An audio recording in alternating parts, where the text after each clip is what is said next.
เรื่องมันอ่ะเร็วนะกากสบายดีทุกคนมื้อนี้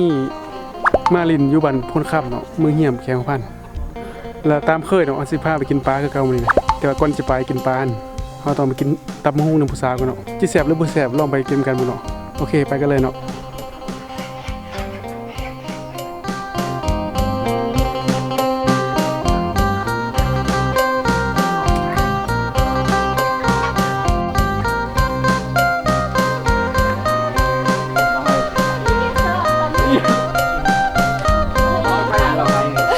ตับมะฮุ่งกัน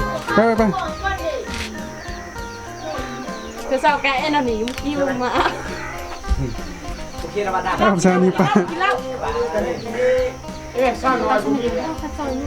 ไปเนาะไปน้องซื้อเด้อป่ะน้องซื้อเด้อสาวหน่อยวิจักบิวมันนี่มีไอ้บิวกำนัน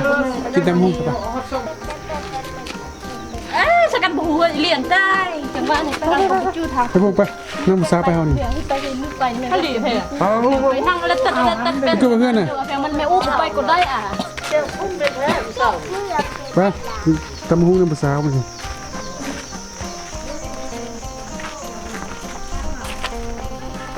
ไหนจะจับไม่กินนะลูกปัญหาเนื้อพ่อพานี่กันนะ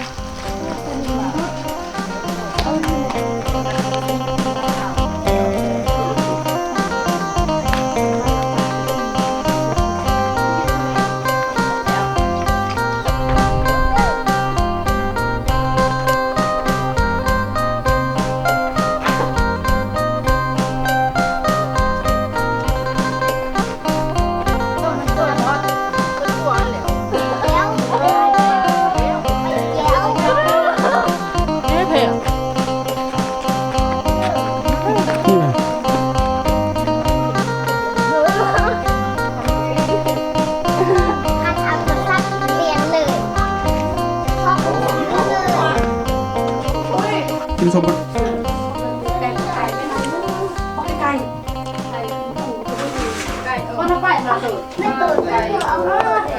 ตอนนี้ตับมะฮุ่งเราจะน้องแตงเลยไหมแตงปกติเลยแตงบอกอายังมาแม่เป็นเด้ออายทีนี้เราจะนอนกินสมน้ำผู้สาวนี่แค่เมนูอันนั้นสมโนโมนี่ก็ติดแล้วแห้งแล้ว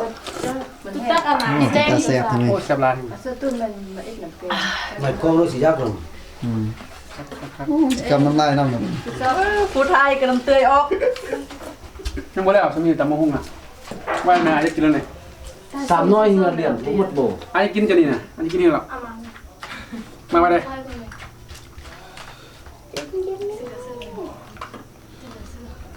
บอกสมมีอ่ะอะไรยกกินอะไรยกเส้นผมจะเสียบอันเนาะจมโคตรอ่ะ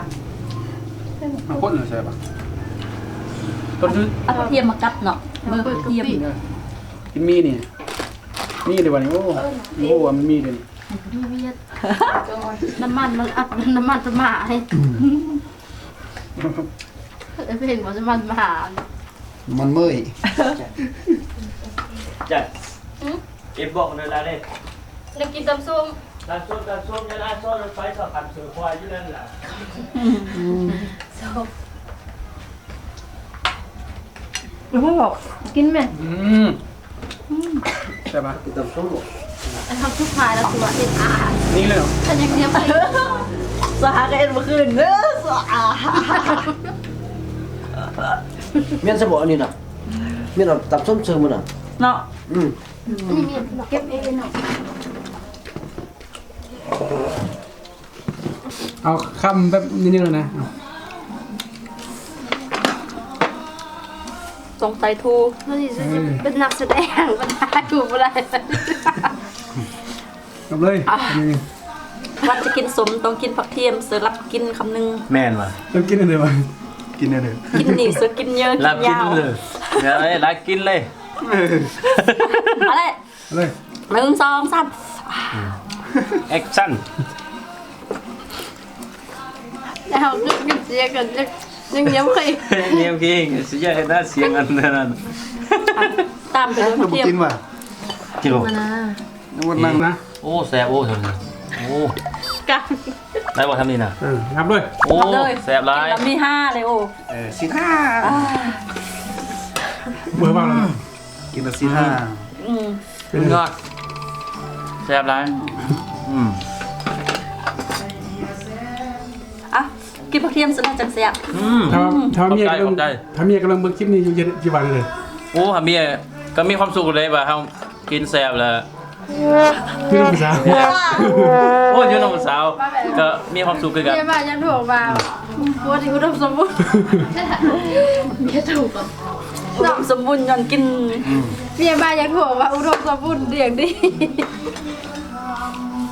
เพราะว่าเฮาเป็นคนดีไปใช้ก็มีค ซอส น สีเขียวลองกินคำหนึ่งดู เพิ่นก็ได้เจอ ลองลอง เฮ็ดเลยนะน้อง เอาลูก สร้างตลกเลยแม่ ลองเดี๋ยวคำหนึ่งเยอะๆบึก อย่าเอ็นแม่ ลองบึก อยากเอ็นแม่ คำหนึ่งเยอะคำหนึ่งเยอะ ย่ามเดี๋ยว กินมานานแล้ววะตักเฮ้ย ย่ามหนูกิน คำยังไง เฮ้ยทำนี่น่ะนี่อ้ายเลย ซาขี้อายซาขี้อายอยู่ลองซาสนามลองกูดูลองคำเยอะๆไปเลย ไอ้เด็กก็อายเนาะผู้สาวหน่อยเฮานี่ เนี่ย คือสาวเทานี่เฮ็ดใหม่งับเฮาอ่ะไอ้บ่เลี้ยงบ่อยู่หรอกมื้อนี้ เนี่ย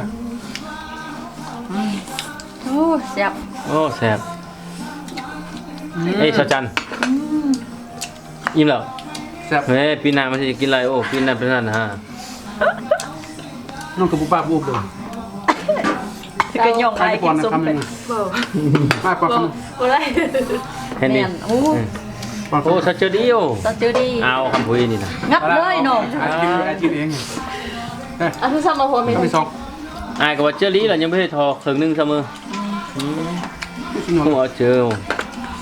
เบอร์เทียมจะตื้อมือแค่หน่อยจะไปกินปลาตัวมันเดี๋ยวจะกินสมแล้ว อ่ะเอาผักหอมกับหอม กินหมอคลิปยูอีลาสินะ ผักแป้นนะทางบ้านเฮาเอิ้นผักแป้นนะแต่อยู่ทางภาคอีสานเขาเอิ้นซี่เนาะผักกรอบเนาะ โอ้ โอ้แซ่บมาก โอ้แซ่บแท้ เสียงสูกินหมูกัดกัน ยูคอนงัวเลยเขาเอิ้นนั่นเลยคอนงัว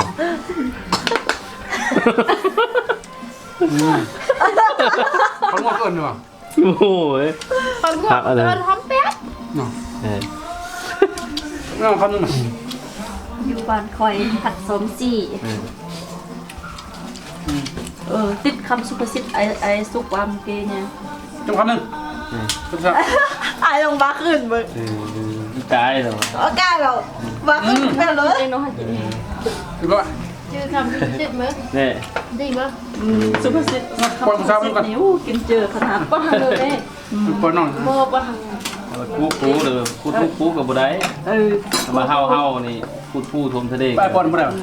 เปลี่ยนจากวานเอาหนันงมีคำสุภาษิตอันนึงอยากคือนี่ความสามัคคีกำลังอันมหาศาลเนาะ นั่นแหละ ไอ้ผู้สาวยันหน้ามันก็แน่มันครับนี่ผู้สาวเจอแบบนี้เจอแล้วล่ะจะได้ ยันหนักมั้ยมาแซงมาเลย จะหาวิธีนี่เลยตกลงแล้วมีเหรอเออ เป็นเลย เสนอ เบ้อศกเมียน้อย มือ ยังไงลูกตึม โอ้ยไม่มีทางออก ปักคอแม่จะได้เมียน้อยเนี่ยเมียยัง โอ้ทางแท้โอ้อะไรดินะ มันจะเลยเมียน้อยเพิ่นว่าเนาะ เมียน้อย พาแพทย์ก็จะเอาเม็ด กำลังโซนี่กำลังตกลงกับเมียอยู่ข้าวจะเอา นอนยาก บุญนะเอ็ดเนาะ เลิกกับง่ามมาเด้อชาวคอนงูชาวคนครับ กำลังละเมอสาวคนง่วงอยู่เนาะทำซุป ยังไงว่าเมื่อกี้นี่นี่ฝาฮอปซี่หอมเลยนี่ ก็มีภาษาอยู่แบบข้างนอก ไอซีดาอยู่ธรรมศาสตร์กินธรรมศาสตร์อาหารอยู่ยุน โอเคตอนนี้หลังจากเขากินสมแล้วเนาะแล้วเขาจะไปกินปลาต่ออยู่น้องตอนนี้ มีผู้สาวนำกลไปนำมีผู้สาวซ้อนท้ายไปนำเนาะสาวนาลี ไป ไปเลยนี่นะ ไปเลยไปทางนี้ เพราะว่าไปพิดทางเนาะเรื่องนี้เนาะ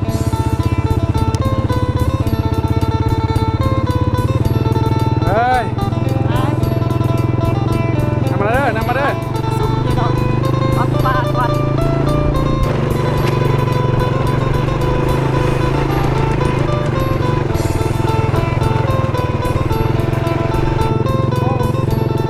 จะตามพอสมควรเส้นทางกันยาวไกลนี่เนาะ ตั้งให้ไร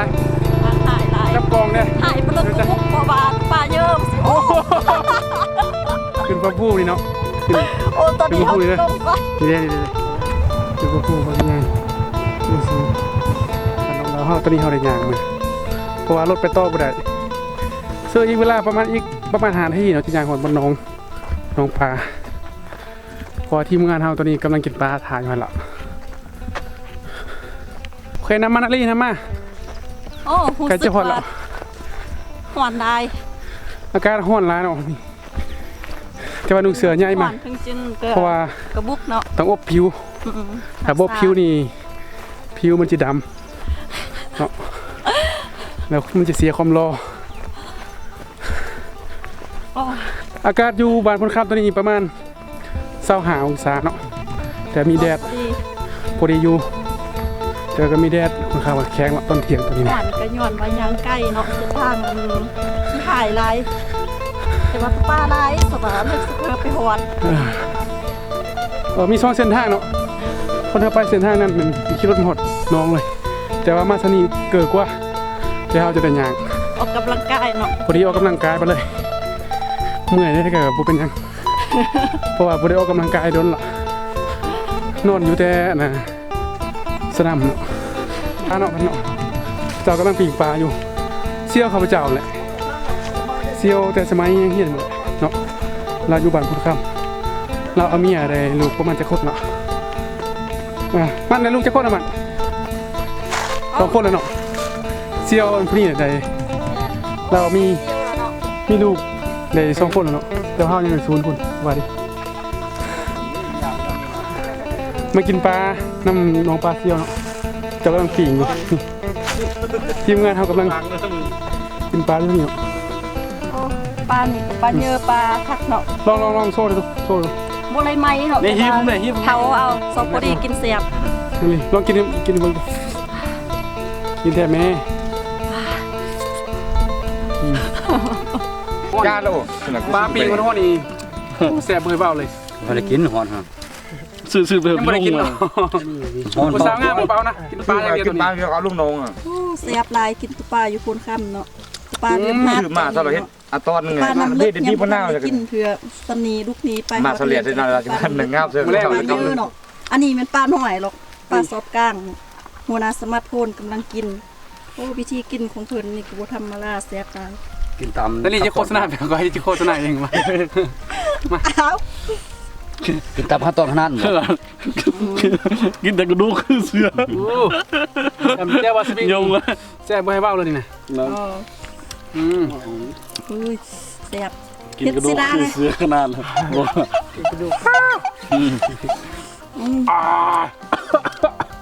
ตอนนี้กำลังสมัครเจียวปลาสลิดนะ มันนั่นเฮงเข้มสักหน่อย ไอ้สิเรียนเอ้าไอ้เด้กินแบบวิธีที่แซ่บเนาะเฮ็ดจังเล กิน ย ตั้งหัวกินบ้าเต็นเนาะแซ่บโอ้วงมึงเสื้อเอง หัวหน้า แล้วมันกินแบบพื้นบ้านเอาเข้าใส่พร้อมว่ากินแต่ปลาไล่เป็นช้างเนาะได้ประหยัดนี่นะนี่บ่ายนี่บ่าย โลคำเยอะไหม กินแบบเพื่อนบ้านแต่กินแบบคำเยอะโอ้ยากาบงให้คำเยอะดูบง บ่จำเลยจำว่าสิปุกแห้งนี่กินจี้จำมานะเจียว เจียวมันเผ็ดป่นเนาะ น้ำเมื่อกี้แต่ซีดแต่บ้านเดียวท่านยากันอยู่นั่นมันจำนั่นละล่าเข้มสักหน่อย โอ้ยแซ่บ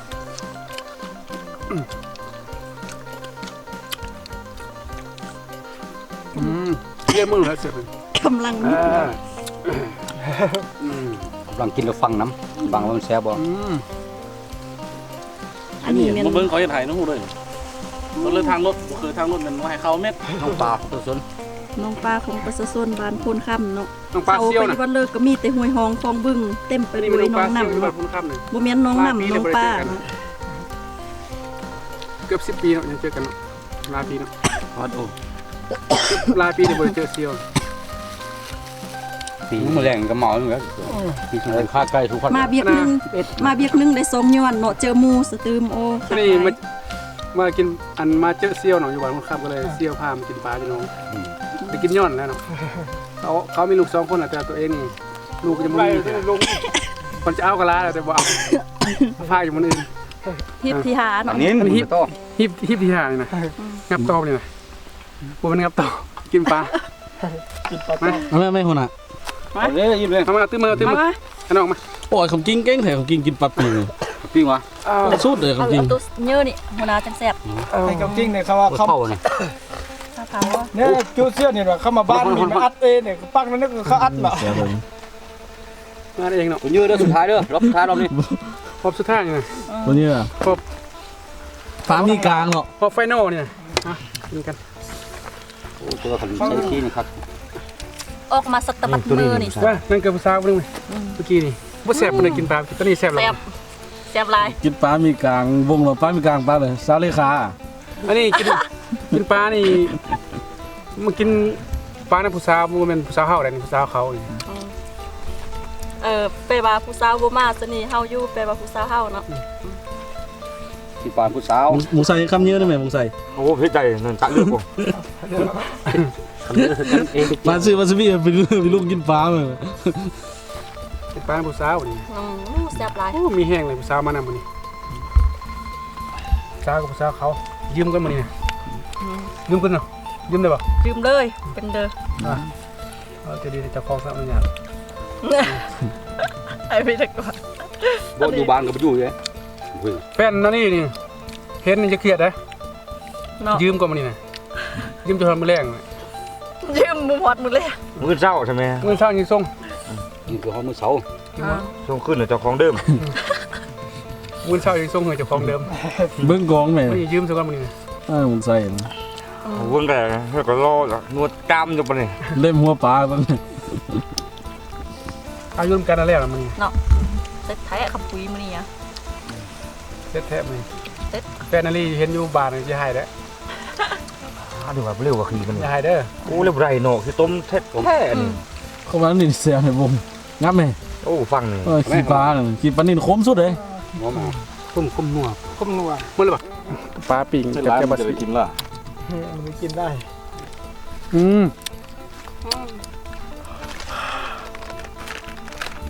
โอ้ยินหลายเนาะ ไม่ได้มา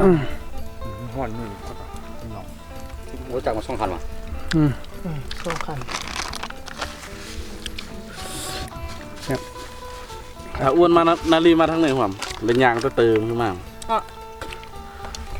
บอดี้ออกกำลังกายคักๆมักดีเนาะเนี่ย ยางขึ้นผู้ครับโอ้ไม่ระบง ไอ้ไม้แท้ว่าเป็นตะกี้ ฮะ เฮ้ยมันอ่ะ เที่ยวนะ กากมาแล้วพี่ไม้มาแล้ววงโซ่ได้ไหม ปลา2ตัวอันเยอะๆก่อน ปิ้งปลาได้ปิ้งปลาได้วันนี้ อ๋อ ปลานิ่นวะ ปลานินรุ่นอายปลานินรุ่นอายเนี่ยอันนี้รุ่นน้องกินเมื่อกี้เนี่ย ของแท้เลยน้องไอ้น้อง ผมมักเจ้าหนึ่งจำนี่ เขาเลี้ยงเม็ดเขาเลี้ยงเม็ดกินปลาดำมึง ปลาดำเนาะมันปลานี่นะ อันนี้ปิ้งให้แม่แฮมนี่แซ่บขนาดกันเจ้าว่าสปีกนี่รสชาตินี่ไป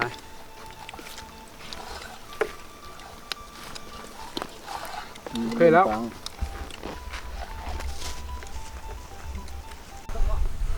โอเคตอนนี้พอดีแบตเตอรี่กล่องกำลังจะหมดเนาะก็ผู้ใดที่เห็นคลิปนี้อยู่ผู้ใดที่เห็นคลิปนี้เนาะอย่าลืมกดไลค์กดแชร์ได้เนาะและอย่าลืมกดติดตามหรือว่ากด Subscribe เนาะแล้วสำหรับมื้อนี้จะไปก่อนเด้อบ๊ายบาย